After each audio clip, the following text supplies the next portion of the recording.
السلام علیکم ورحمۃ اللہ وبرکاتہ۔ پیارے بچوں، مطالعہ پاکستان لازمی کلاس 10th کے ساتھ احمد ساقی حاضر خدمت ہے۔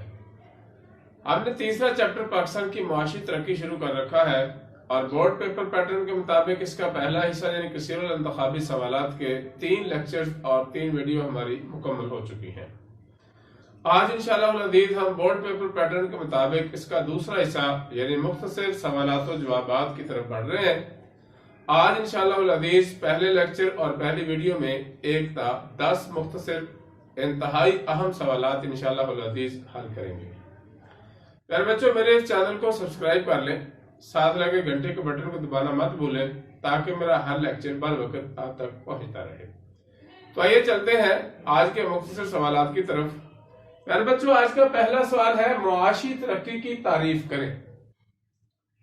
گراہم بینک کے بقول معاشی ترقی سے مراد معاشی ترقی معیشت کی پیداواری صلاحیت میں ایسے لگاتار عمل کا نام ہے جس کے نتیجے میں قومی آمدنی میں اضافہ ہوتا ہے، یعنی ایسا عمل جو مسلسل کیا جائے اور اس کے مسلسل کیے جانے کی وجہ سے قومی آمدنی میں اضافہ ہو، اسے معاشی ترقی بولتے ہیں۔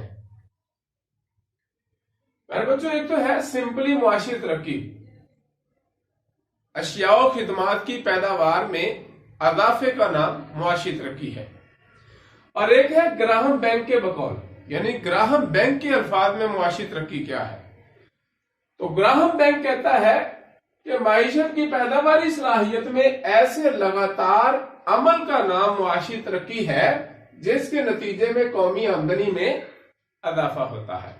اور اگر سمپلی پوچھا جائے تو پھر ہم یوں بھی کہہ سکتے ہیں کہ ایسا پیداواری عمل یا اشیاء و خدمات کی پیداوار میں اضافے کا نام معاشی ترقی ہے۔ سوال نمبر 2 ہے افرادی قوت سے کیا مراد ہے؟ اس میں کون سے لوگ شامل ہوتے ہیں؟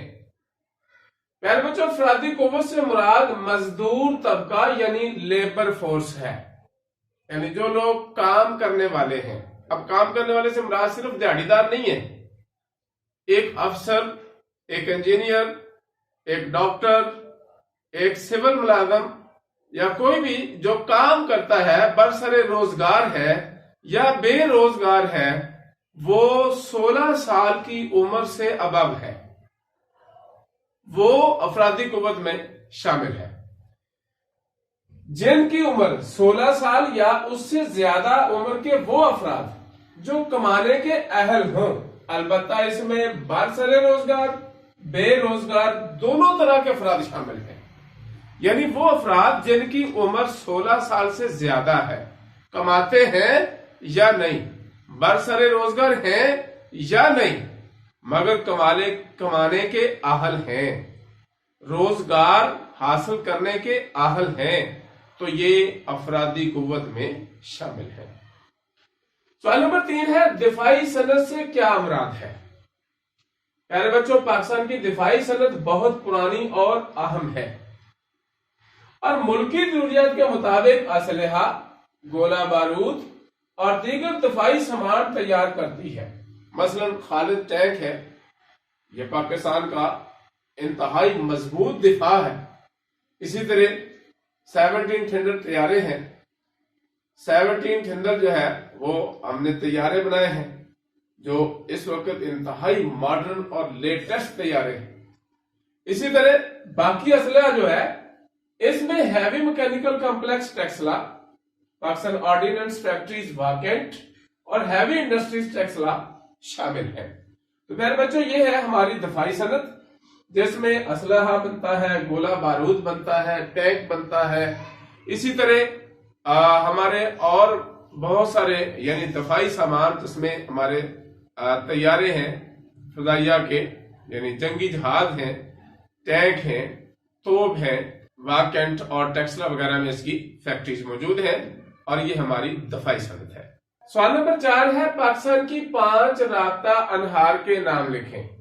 پیارے بچوں، رابطہ کا مطلب ہے لنک، یعنی ایک دریا سے دوسرے دریا میں پانی ڈالنے کے لیے جو درمیان میں نہر نکالی گئی ہے اسے رابطہ نہر کہتے ہیں یا لنک کینال کا نام دیا جاتا ہے۔ تو پاکستان کے جب 1960 میں سندھ طاس معاہدے کے نتیجے میں 3 دریا انڈیا کے پاس چلے گئے، تو ان تینوں دریاؤں کا جو ایریا تھا جہاں ہماری فصلیں کاشت ہوتی تھیں، جس پانی سے وہ فصلیں کاشت ہوتی تھی وہ پانی انڈیا نے روک لیا، تو اس کی وجہ سے اب یہ علاقہ جو ہے یہ بنجر ہونے کا خدشہ تھا۔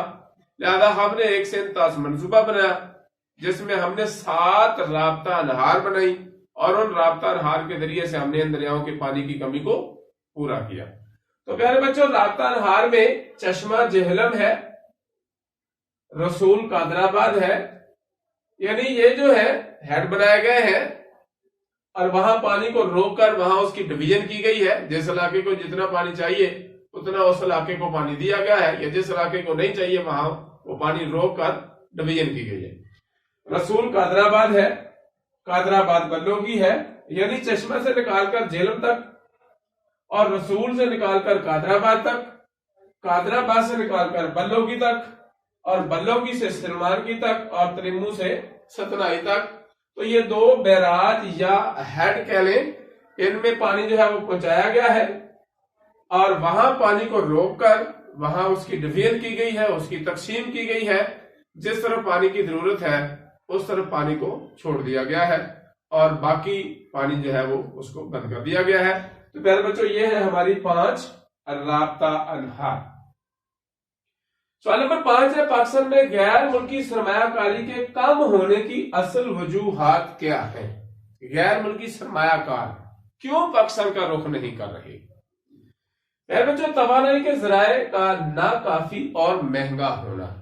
کوئی بھی صنعت ہے، کوئی بھی فیکٹری ہے، کوئی بھی مل ہے، کوئی بھی کاروبار ہے، وہ توانائی کے بغیر نہیں ہے۔ توانائی کے ذرائع ہونا ضروری ہے، تیل کے ساتھ ہے یا پھر گیس ضروری ہے، یا ان تمام چیزوں کے ہوتے ہوئے بجلی کا ہونا تو انتہائی ضروری ہے۔ اور یہ پاکستان میں لوڈ شیڈنگ ہی ختم نہیں ہوتی، پاکستان میں کبھی بجلی پوری نہیں ہوئی۔ اسی طرح آئے روز ملک میں دہشت گردی کے واقعات ہیں۔ جو غیر ملکی سرمایہ کار ہے وہ عدم تحفظ کا شکار ہے۔ اسی طرح ایک بڑی وجہ رشوت اور اقربا پروری ہے۔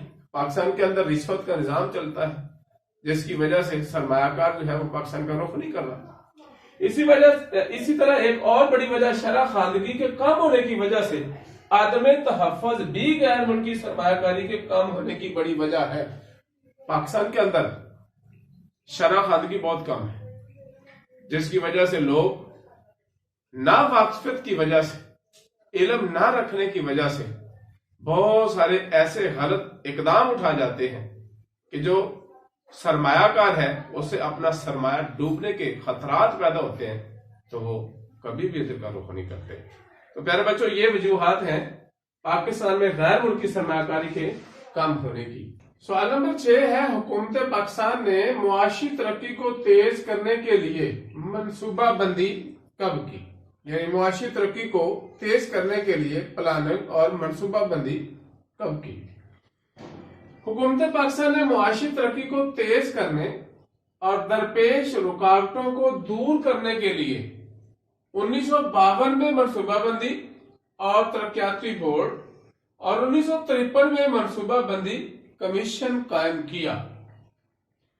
میرے بچوں، پاکستان میں ترقی کو یعنی معاشی ترقی کو تیز کرنے کے لیے 1952 میں منصوبہ بندی بنائی گئی، پلاننگ بنائی گئی، اور 1953 میں منصوبہ بندی کمیشن قائم کیا گیا۔ سوال نمبر 7 ہے، کولمبو پلان سے کیا مراد ہے؟ پیارے بچوں، جون 1953 تک زیادہ تر ترقیاتی کام 6 سالہ منصوبے کے تحت انجام دیے گئے، جس کے تحت ملک میں انفراسٹرکچر کی تعمیر پر خصوصی توجہ دی گئی۔ انفراسٹرکچر یعنی ڈھانچہ بنانا، وقتی طور پر ڈھانچہ قائم کر لینا اور فنشنگ اس کے بعد کی جانی ہو تو اسے سٹرکچر بولتے ہیں، تاکہ حالات کو صنعتوں اور ملوں کے قیام کے لیے موزوں بنایا جا سکے، اور اسے کولمبو پلان کہا جاتا ہے۔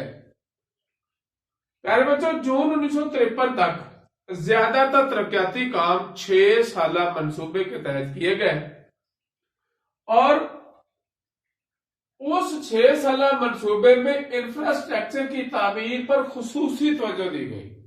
انفراسٹرکچر یعنی ڈھانچہ تیار کرنا، تاکہ حالات کو صنعتوں اور ملوں کے قیام کے لیے موزوں بنایا جا سکے، اور اسے کولمبو پلان کا نام دیا گیا۔ اسے کولمبو پلان کہتے ہیں۔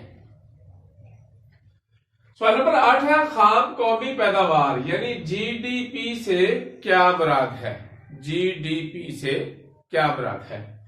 بچوں، خام قومی پیداوار یعنی جی ڈی پی کسی معیشت میں کسی مخصوص عرصہ کے دوران پیدا کی جانے والی اشیاء و خدمات کے مارکیٹ قیمت پر مجموعہ کو کہتے ہیں۔ یعنی مارکیٹ کی جو قیمت ہے، ویلیو ہے، اس میں پیدا کی جانے والی اشیاء و خدمات جو ہیں ان کے مجموعے کو کہتے ہیں، اور مخصوص عرصہ سے مراد یہاں 1 سال کا عرصہ ہے۔ جی ڈی پی کسی معیشت میں کسی مخصوص عرصہ کے دوران، اس مخصوص عرصہ سے مراد 1 سال کا عرصہ عام طور پر لیا جاتا ہے، اور اس دوران پیدا کی جانے والی اشیاء و خدمات کے مارکیٹ قیمت پر، یعنی اس وقت جو مارکیٹ کی ویلیو ہے، مارکیٹ ریٹ جو ہے، اس کے مجموعے کو کہتے ہیں۔ سوال نمبر 9 ہے سندھ طاس معاہدہ کب اور کن ممالک کے درمیان ہوا؟ تو پیارے بچوں، سندھ طاس معاہدہ 1960 میں ہوا، ورلڈ بینک نے کروایا، پاکستان اور ہندوستان کے درمیان ہوا۔ سوال نمبر 10 ہے زرعی کالج لائل پور کب قائم ہوا اور زرعی یونیورسٹی فیصلہ آباد کب بنی؟ تو پیارے بچوں، زرعی کالج لائل پور 1906 میں صوبہ پنجاب کے شہر لائل پور میں پنجاب زرعی کالج اور ادارہ تحقیق کے نام سے قائم کیا گیا۔ پنجاب زرعی کالج اور ادارہ تحقیق، یہ صوبہ پنجاب کے شہر لائل پور میں 1906 میں قائم کیا گیا، جسے 1961 میں اپ گریڈ کر کے یعنی درجہ دے کر زرعی یونیورسٹی فیصلہ آباد بنا دیا گیا۔ تو یہ کالج 1906 میں قائم ہوا اور زرعی یونیورسٹی 1961 میں قائم ہوئی، اور زرعی یونیورسٹی کا درجہ جو ہے اسے پاکستان بننے کے بعد ملا، اور کالج جو ہے یہ پاکستان بننے سے پہلے بنایا گیا تھا۔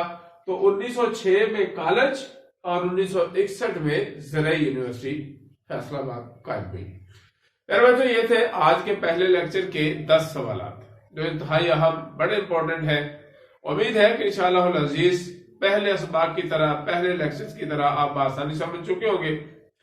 میرے بچوں، میرے ان لیکچرز اور ان اسباق کو زیادہ سے زیادہ لائک اور شیئر کیجئے، میرے چینل کو سبسکرائب کر لیجئے، ساتھ لگے گھنٹی کے بٹن کو دبانا مت بھولیے تاکہ میرا ہر لیکچر بر وقت آپ تک پہنچے۔